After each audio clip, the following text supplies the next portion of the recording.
ॐ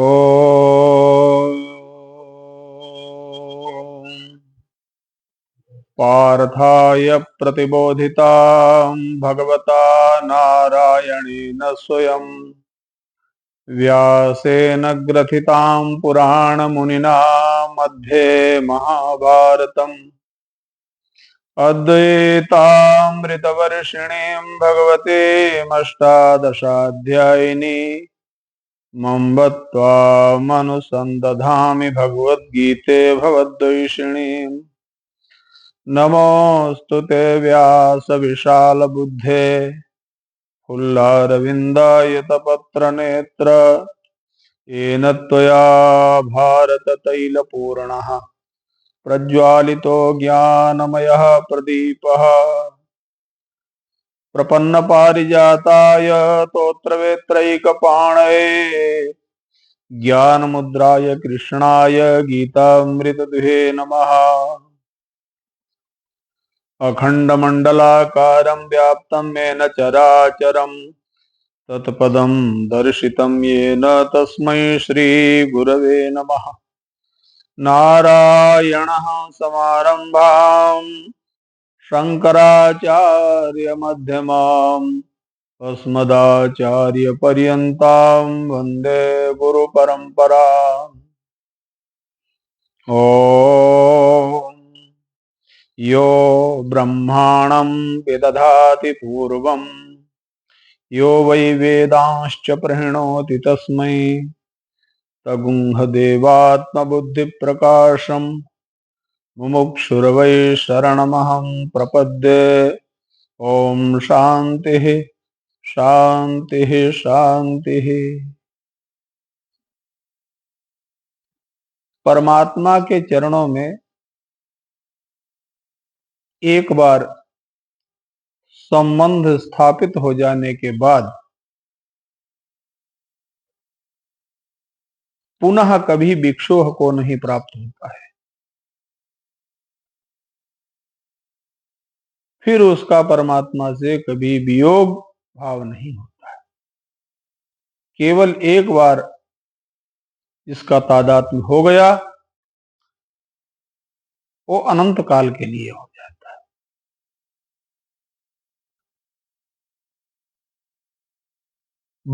भगवत दर्शन के उपरांत, परमात्मा की कृपा का अनुभव करने के उपरांत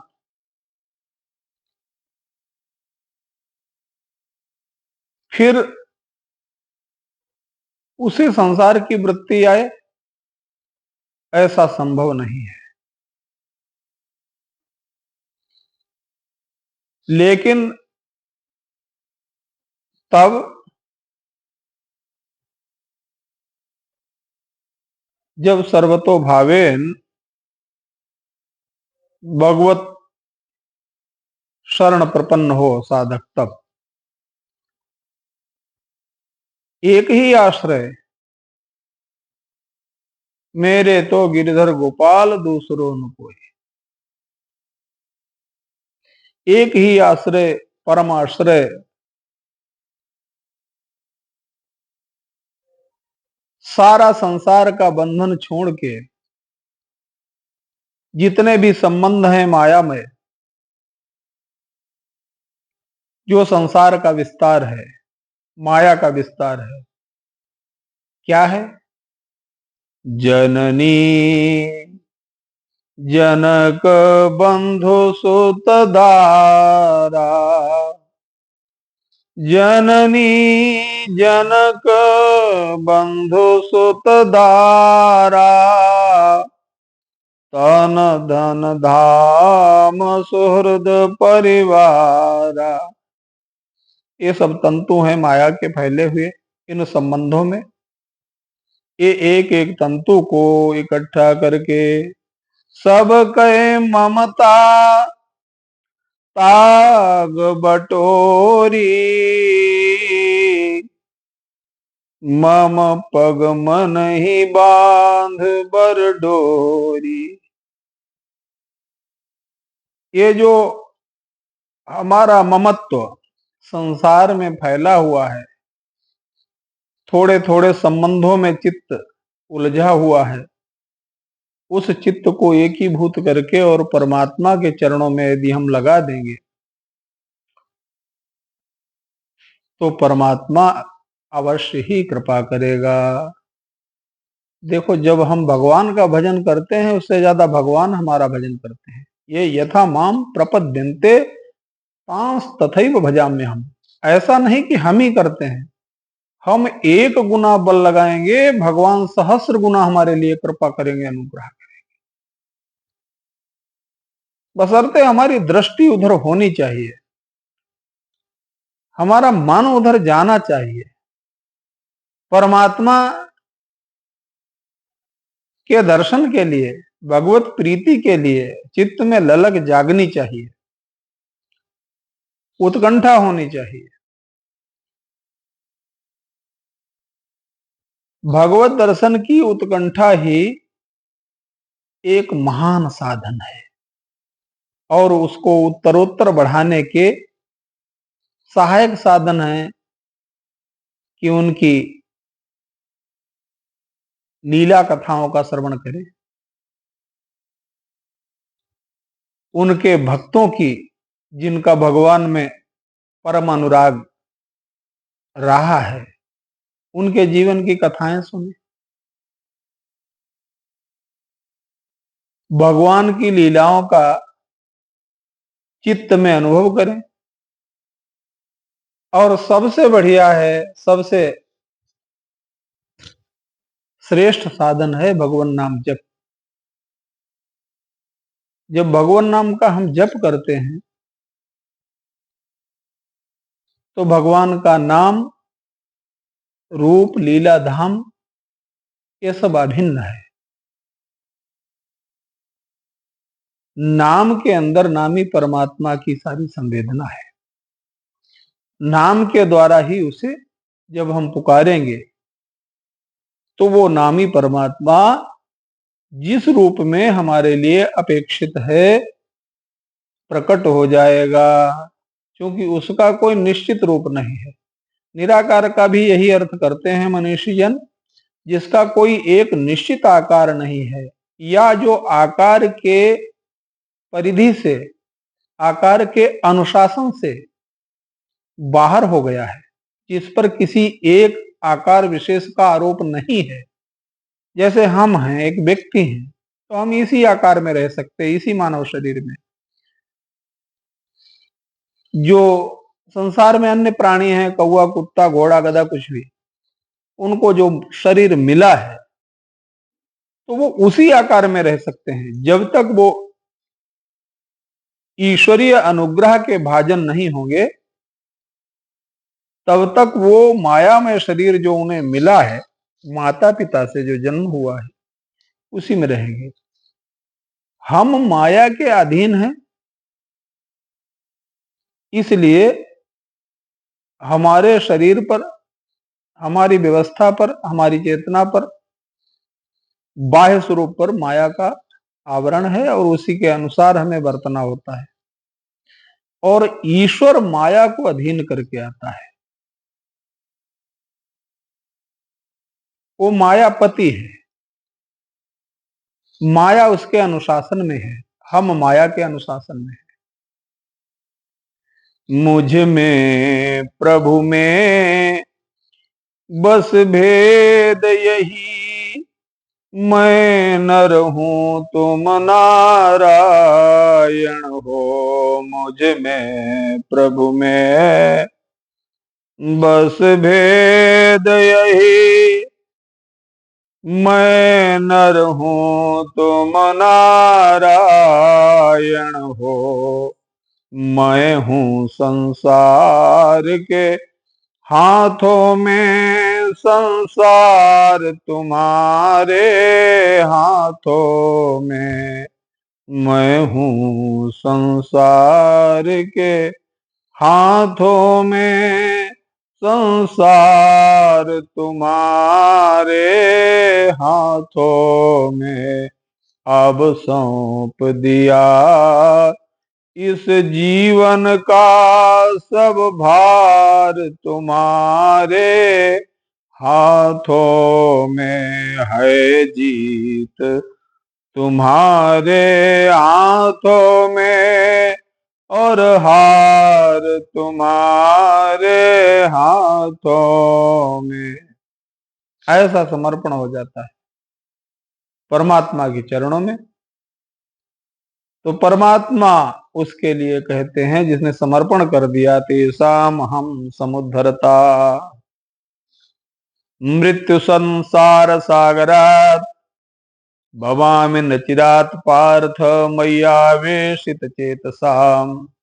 जिसने मेरे चरणों का ऐसे आश्रय ले लिया, तेषाम अहम समुद्धरता, उसका फिर उद्धार का, उसके उत्थान का, उसके आनंद का सारा जिम्मा मेरे ऊपर हो जाता है। वो मेरे पर अधिकार जमा लेता है जो मुझ में समर्पित हो जाता है। तो कह रहे थे कि हम संसारी जीव एक आकृति में रह सकते हैं और परमात्मा आकृति की परिधि से बाहर है, उस पर आकृति का अनुशासन नहीं, आकार का अनुशासन नहीं, इसलिए उसको निराकार निर्गता है। इससे आकार, जो आकार की परिधि से निकल गया, वो अनेक रूप रूपाय विष्णवे प्रभ विष्णवे। वो मत्स्य भी हो सकता, कूर्म भी हो सकता, बारह भी हो सकता, नरसिंह भी हो सकता है, सब कुछ हो सकता। चूंकि उसे कुछ भी करने के लिए पंचभूतात्मक साधन की आवश्यकता नहीं होती है, ईश्वर सब कुछ अपने संकल्प से ही करता है। ईश्वर सब, सारा ईश्वर के संकल्प में। ब्रह्मा जी सृष्टि का विधान करते हैं तो वो पंचभूत से करते हैं, और ईश्वर का संकल्प मात्र है।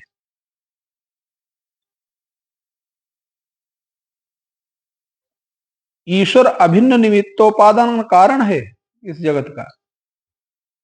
इसलिए तो जब भगवान राम राघव की के पाणी ग्रहण संस्कार में, विवाह संस्कार में, महादेव जी, ब्रह्मा जी, इंद्रादिक अन्य अन्यान्य सभी देवता आए, तो ब्रह्मा जी ने देखा कि जो यहां सृष्टि है, यहां जो कार्य हो रहा है, यहां जो कार्यकर्ता लगे हैं, यहां जो सेवक लगे हैं, यहां जो व्यवस्था कर रहे हैं, ये मेरी ये मेरी सृष्टि नहीं है, मेरी करनी नहीं है। विधि ही भयो आचरज विसेखी, विधि ही भयो आचरज विसेखी, निज करनी कछु कतहु न देखी।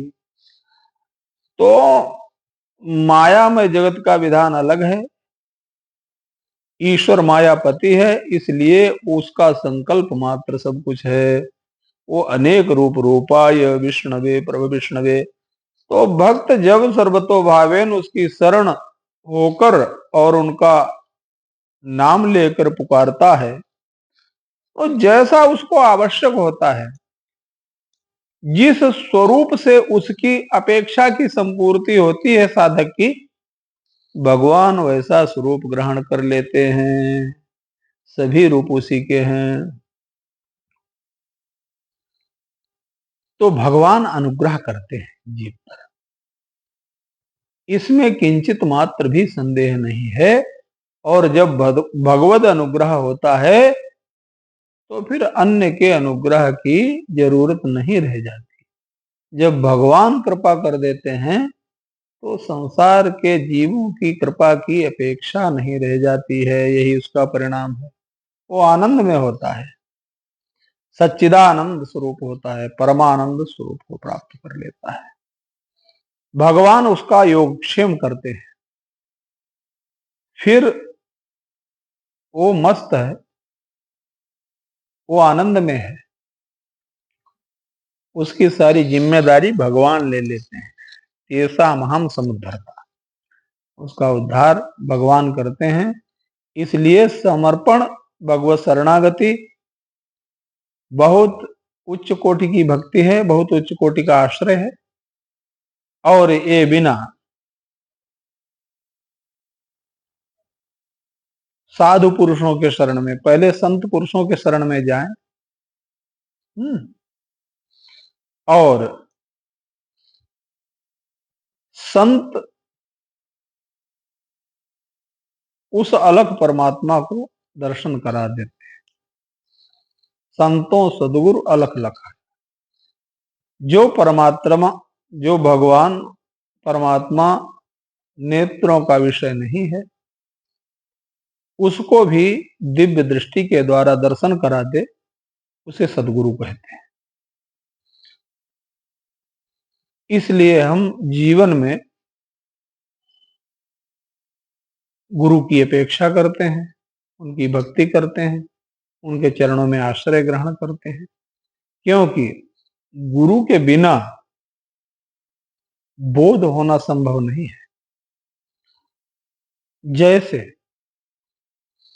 परमात्मा यत्र तत्र सर्वत्र है, परमात्मा की दुर्लभता नहीं है।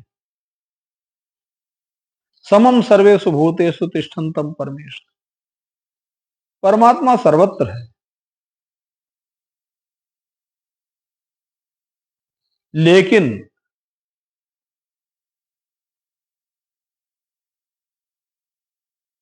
जो अनन्य भाव से उसका चिंतन करता, अनन्य चेता सत्तम यो माम स्मरति नित्य सह तस्यहम सुलभा पार्थ, उसके लिए मैं सर्वत्र सुलभ हूं।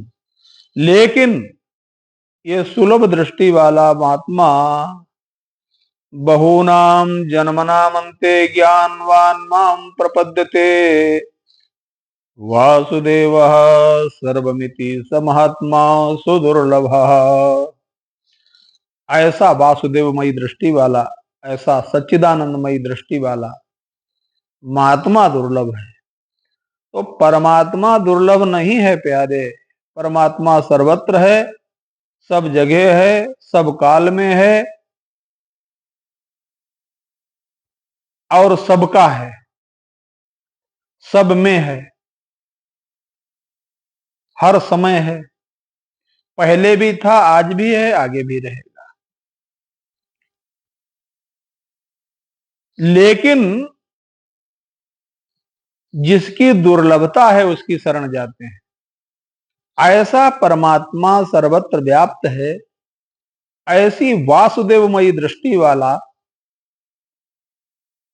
अनन्य चिंतन वाला, जिसका परमात्मा में अनन्य भाव है। वासुदेवः सर्वमिति,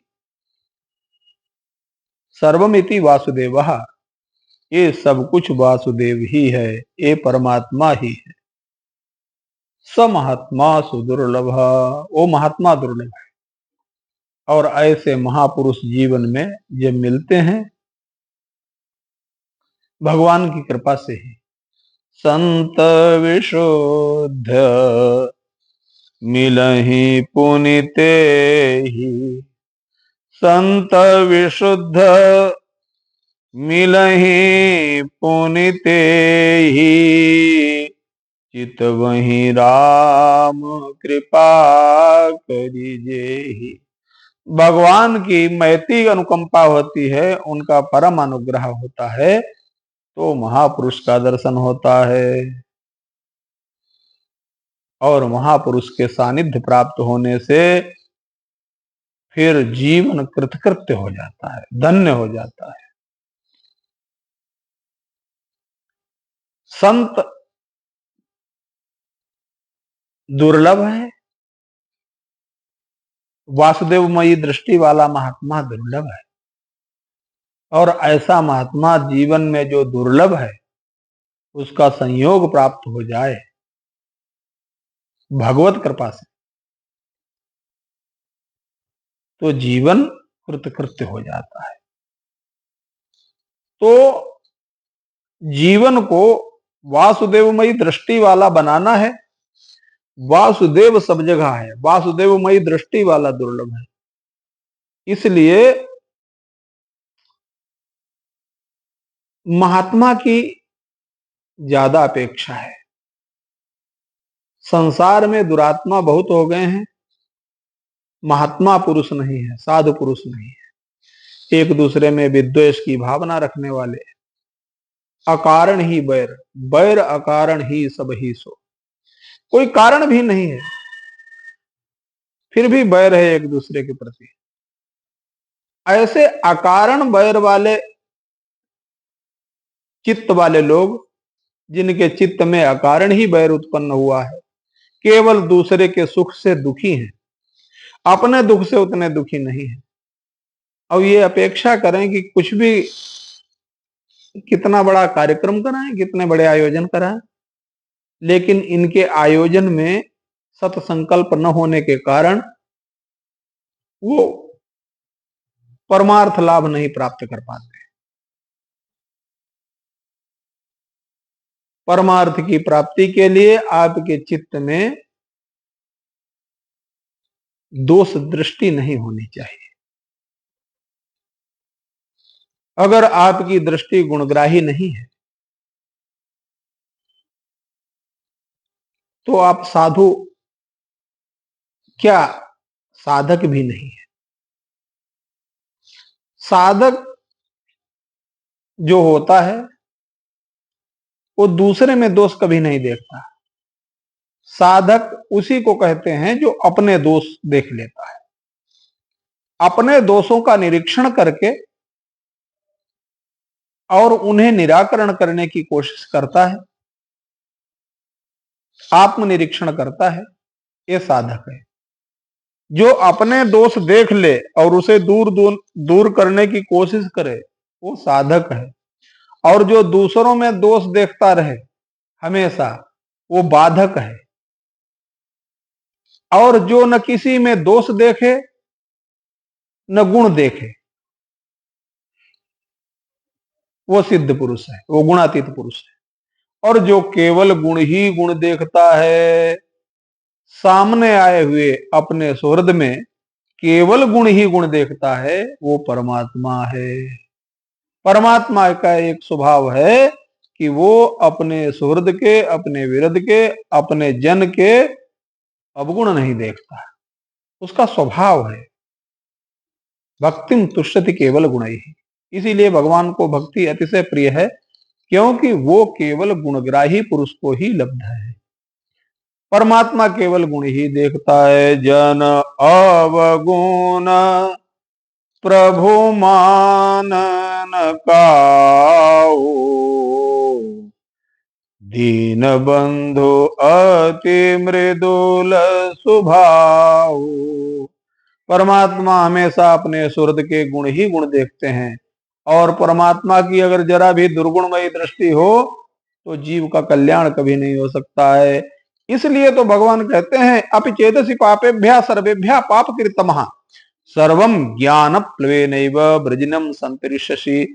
सारे संसार का सबसे उच्च कोटि का पापी भी मेरे शरण में आ जाए, भगवान बोले क्षिप्रम भवति धर्मात्मा सत्स्व शांतिम निगच्छति। मैं उसको धर्मात्मा सत्वरम शीघ्रम क्षिप्रम भवति धर्मात्मा, उसे धर्मात्मा पुरुष बना देता हूं।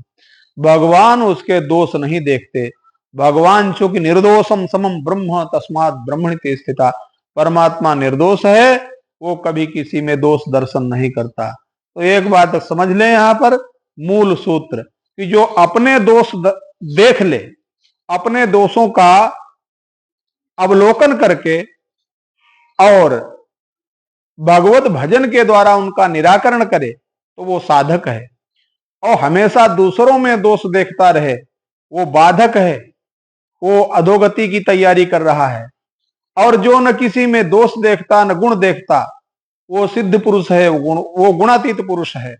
और जो केवल गुण ही गुण देखता है, वो परमात्मा है। परमात्मा केवल गुणग्राही दृष्टि से मिलता है, क्योंकि परमात्मा गुणग्राही ही है। और उस देव पुरुष परमात्मा को प्राप्त करने के लिए वैसी ही दृष्टि चाहिए होती है, वैसा ही मन चाहिए होता है। इसीलिए भगवान ने कहा मन मना भव, मद भक्तो मद्याजी माम नमस्कुरु।